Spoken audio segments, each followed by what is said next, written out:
મિત્રો સુરત મહાનગરપાલિકામાં આવી ગઈ છે ડ્રાઈવરની ભરતી, જેમાં તમે જોઈ શકો છો પગાર જે છે 16,000 છે અને આ ભરતી સરકારી એટલે કે કાયમી માટે છે, એટલે કે 5 વર્ષ પછી તમારો સેલરી આમાં વધી શકે છે. તો જોઈએ આપણે ફોર્મ ભરવાના ચાલુ ક્યારે થશે અને શું ડોક્યુમેન્ટ જોઈએ, તો બધી માહિતી આપણે આ વિડીયોમાં જોશું. વિડીયોને છેલ્લે સુધી જોજો અને વિડીયોને એક લાઇક પણ કરી દેજો. તો અહીંયા આપણી પાસે ઓફિશિયલ નોટિફિકેશનની PDF આવી ગઈ છે જે સુરત મહાનગરપાલિકાની છે, જેમાં અહીં તારીખ આપેલી છે આપણે કે કઈ તારીખે તમારું ફોર્મ ભરવાનું ચાલુ થશે અને ક્યારે બંધ થશે. તો તમે અહીં જોઈ શકો છો તારીખ 1/4/26થી ચાલુ થશે અને 15/4/26થી ફોર્મ ભરવાનું બંધ થશે.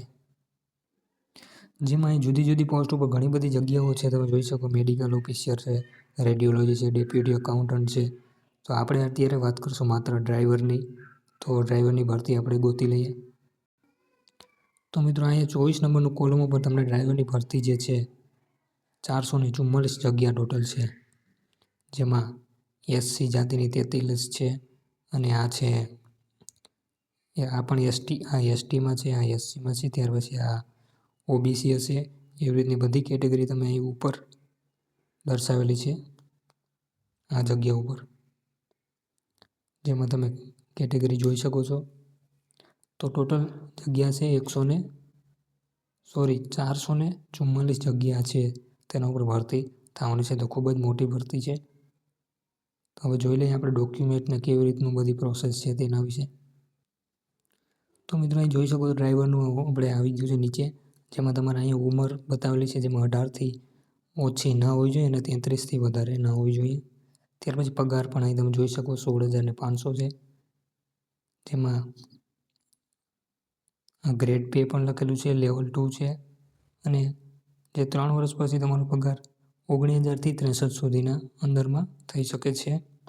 હવે અહીંયા તમને લાયકાત જે છે ધોરણ 12 પાસ હોવું જોઈએ અને હેવી લાઇસન્સ હોવું જોઈએ તમારી પાસે.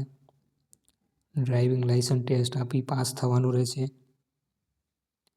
બાકી બધી જાણકારી તમે અહીં જોઈ શકો છો, વાંચી શકો છો, ડ્રાઈવર વિશે આપેલી છે.